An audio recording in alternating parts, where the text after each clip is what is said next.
Hey guys, what's up? This is Matt with 86 and this is the HP Omen X35.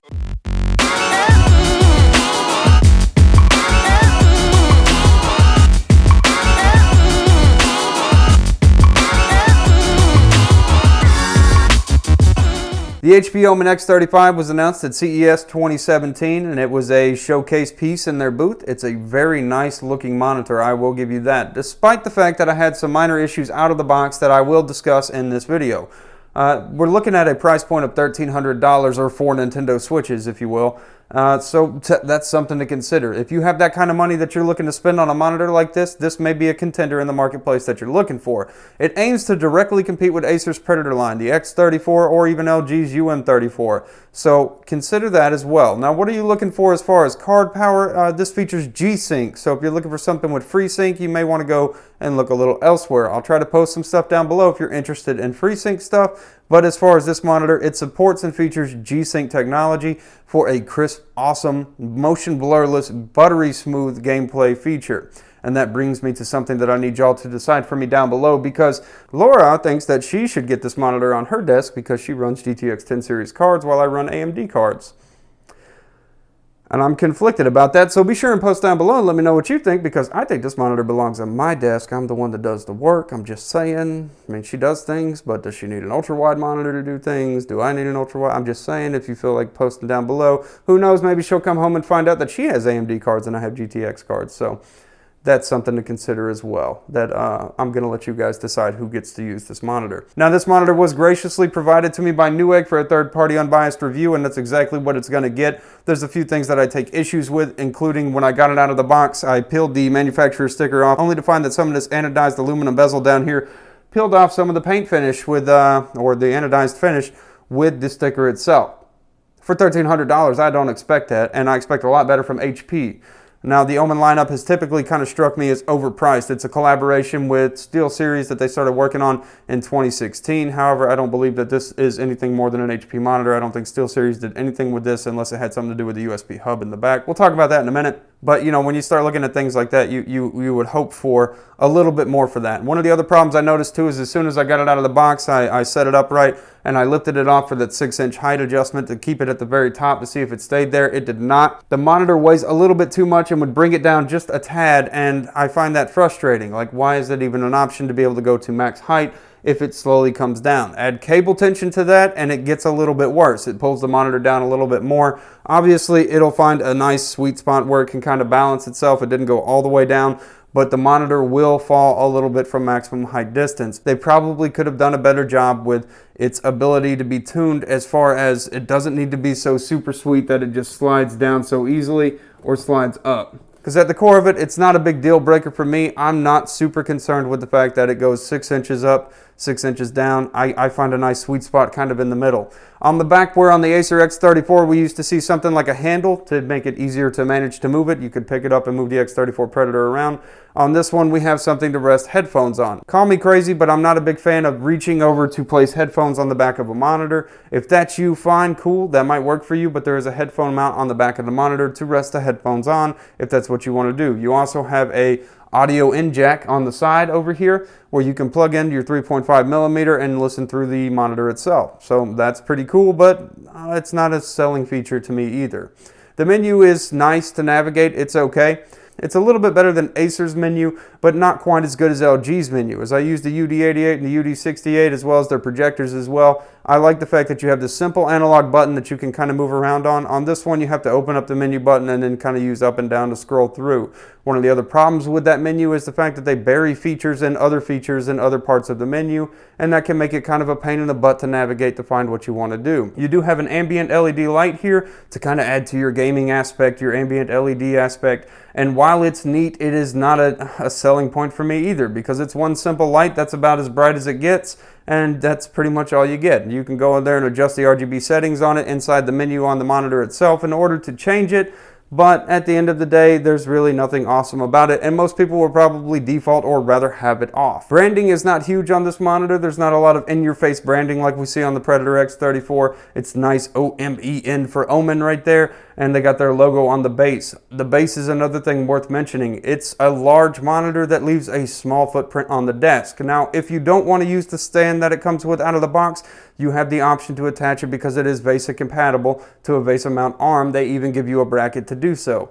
The USB hub on the back is 3.0 USBs, which is great because you can just plug it into the monitor, plug the monitor into the PC, and then you've got a hub of 3.0 USBs. They all work excellent. They all work great, and that's something that's awesome, worth bragging about. Good job on that. However, I wish there was more output features on the back. You have one DisplayPort 1.2, one HDMI 1.4, and that's it. It would have been a really nice selling feature, especially at a $1,300 price range, to see something like USB Thunderbolt, which would have been awesome, USB Type-Cs. So that way we could both do image, and we could do transfer data, and we could charge a laptop device, compatible laptop device like the Razer Blades or a MacBook, something of that nature. That would have been a great selling feature, I think, for this monitor, and something that I was really kind of hoping and anticipating, yet it wasn't there.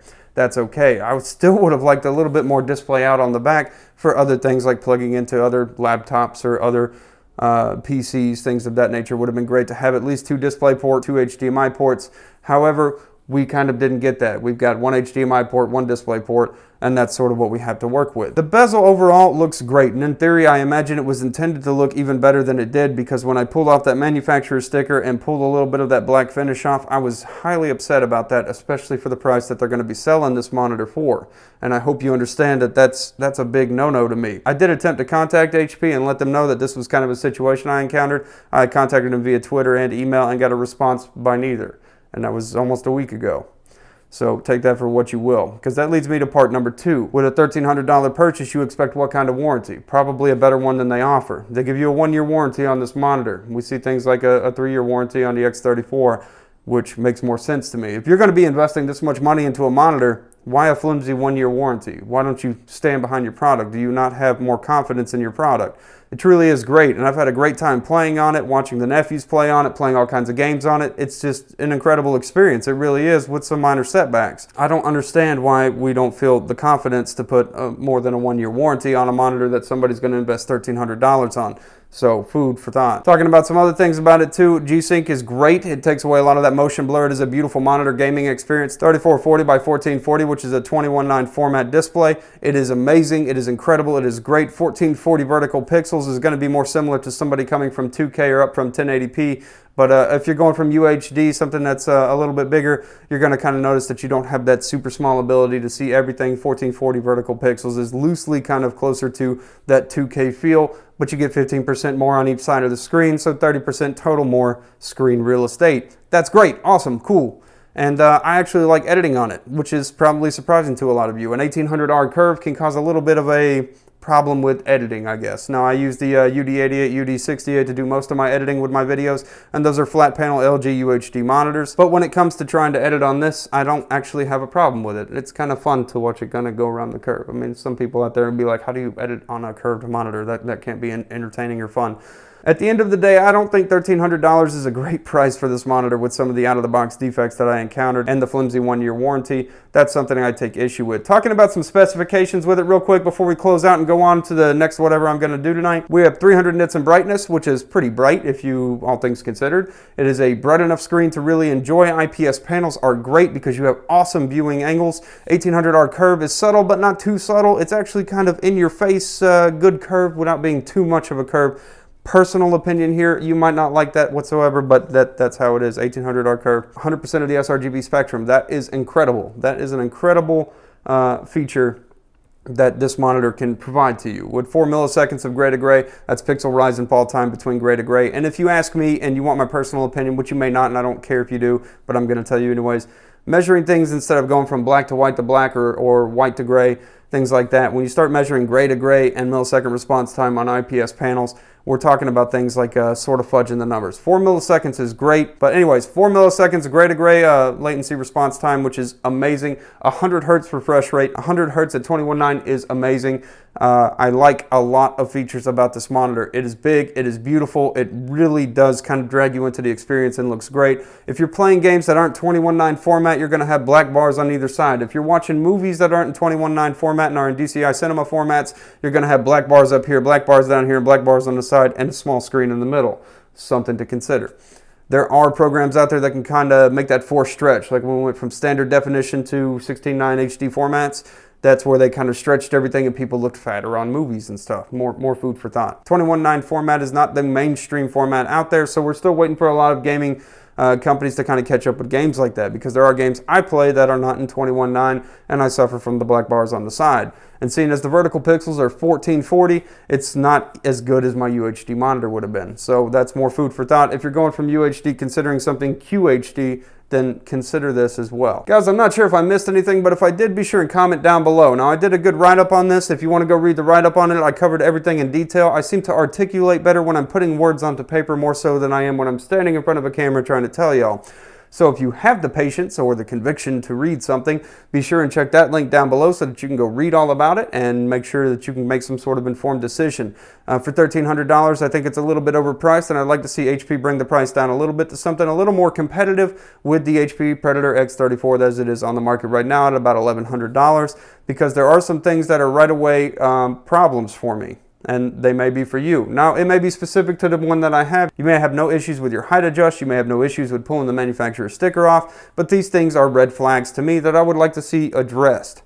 And seeing as I tried to reach out to HP and was left in the dark, I don't know how to feel about that. But at the end of the day, is it a great monitor? It is a great monitor. I love it. I am absolutely thrilled about this monitor, and it's something that's going to be really fun to just have. But, you know, if I were somebody that was shopping for it, knowing what I know about it now, I would say no, probably not. The price either needs to be lower or some issues need to be addressed, and hopefully HP will be on top of that as far as taking care of everything for the consumer themselves. Anyways, guys, if I missed anything, be sure and comment down below. If you have any questions, let me know. I'll be sure to try to get back to you. I have the specifications on it. It has a great contrast ratio. There's a whole lot about this monitor, and I could spend a lot of time talking about it. So be sure and comment down below if you have any questions about it. I'll try to get back with you and explain anything I can. Have a great day, night, whatever it is. I'll see you in the next video that I do.